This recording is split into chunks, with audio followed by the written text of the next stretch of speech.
嚴重嘅皮膚問題啦，好 depress，好沮喪，着唔到衫，沖唔到涼，出唔到街嘅，好多個月嘅時間，即係睇醫生、睇西醫、睇皮膚科、睇專科、中醫、西醫，諗到嘅嘢都試啦。跟住啲皮膚係自然好咯，冇再食任何關於醫皮膚問題嘅藥。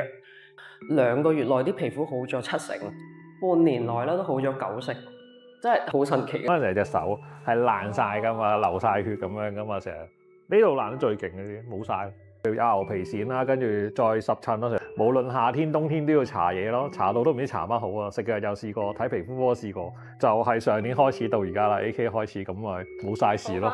幾年啊，4、5年啦。睇咗中醫啊、西醫啊，冇乜咁大嘅轉變，但係做完 KA 之後係提升80%啊，個狀態好翻好多，都差唔多12年咯。係爛有痕，出街其實好尷尬嘅，因為係 definitely 有 improvement 而係冇做任何嘢。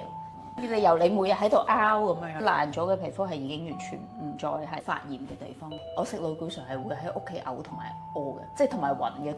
supplement 都 cut 晒嗰啲咯，因為食 supplement 都冇用，即係已經係揾晒啲 naturopath、nutritionist 嗰啲，即係類固醇又好或者你 antibiotics 都好，用唔同嘅藥又俾我試晒咁樣。DM Skin。